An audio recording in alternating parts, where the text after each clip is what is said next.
Alrighty, yo, what is going on, everybody? It's your boy, Mr. DDG94, back with another reaction video. Today, we finna react to perhaps the biggest what if in NBA history. This is by Cosgrove. Without further ado, man, let's get right into it.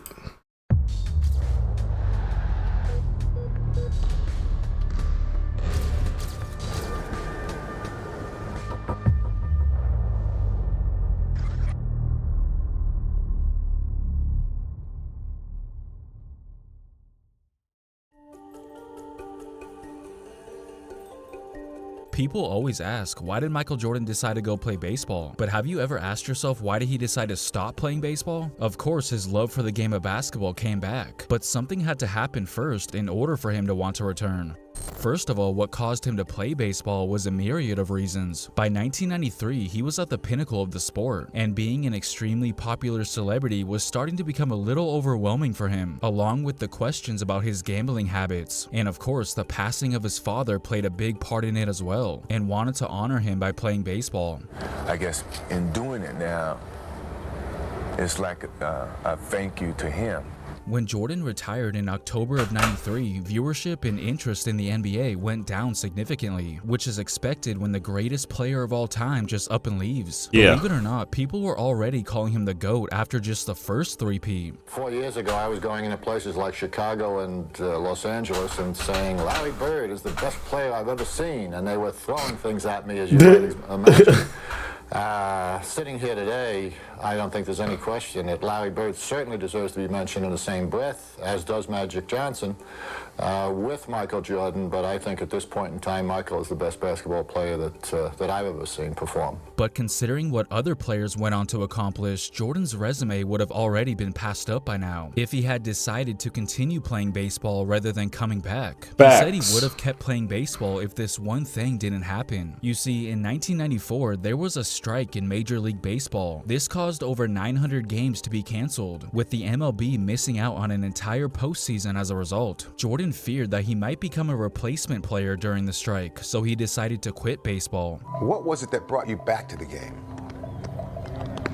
If baseball didn't have the strike, I would have still been playing baseball at that time.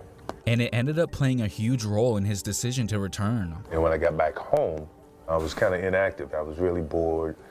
So I went to practice and I saw Scotty, I saw Phil, and saw all the old guys. And once I got out there and started practicing, that's when I felt like, okay, it's starting to come back.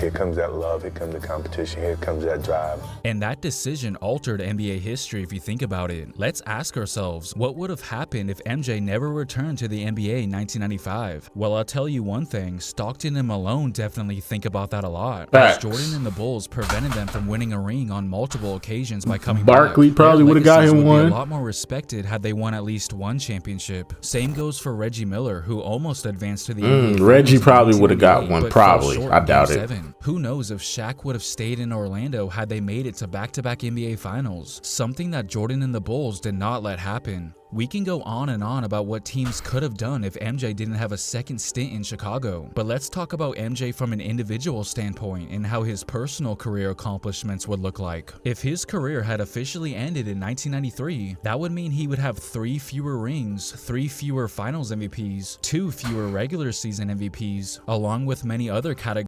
And then he would be third wheel. He would be third wheel in the conversation. That's what would have happened. Michael would be third wheel in the conversation. It'd be LeBron and Kobe. Kobe would have been surpassed Mike.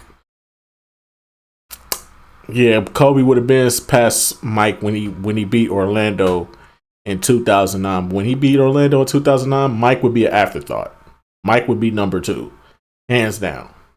Categories being drastically impacted as a result. All things that help MJ when it comes to the GOAT debate today, not looking as strong all of a sudden after doing this exercise, making other players' resumes look a lot better, closing the gap. 6-0 is always a go-to argument for Jordan stans, so just imagine not being able to use that when trying to defend him. 3-0 just doesn't quite have the same ring to it, or the same appeal as 6-0 does. No, it in don't. turn, maybe he would just be looked at as a But you do got to give him credit for having a 3-peat. But like I said, Kobe would have surpassed him because he 3-peated and then he went back to back. So Kobe would probably be recognized, especially with the way how Kobe went out. RP to the Bean, RP to the Mamba. But the way how Kobe went out, Kobe's star would have got pushed to the fucking moon.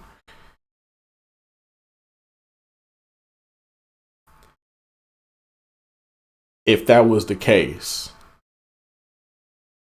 Magic or Bird type caliber player instead, which is not bad whatsoever. He just wouldn't be viewed as the undisputed GOAT, that's all. So him coming back is why his resume is so hard to catch now, as he went on to complete a second three-peat, making it more difficult for future players to make their case. I'm not sure if Jordan views it this way, but that MLB strike was certainly a blessing in disguise for the sake of his NBA career. Facts.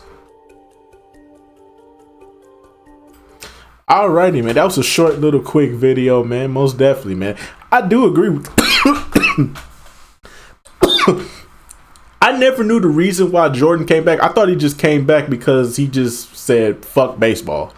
But man, the MLB, if the MLB didn't go on strike, Michael would still be a baseball player. That's crazy. Wow. So many events. So just one little event can create an even bigger event. That's crazy. One little small thing. Like if a pebble didn't fall 10 feet down a river, this big climactic war between this fucking country and this fucking country would have never happened. You don't know what starts shit. One little event can cause a big difference. That's crazy when you think about it. But anyways, though, that's just gonna about do it for this one, man. I will see you all in the next video. Yeah, man, something to think about. Bye.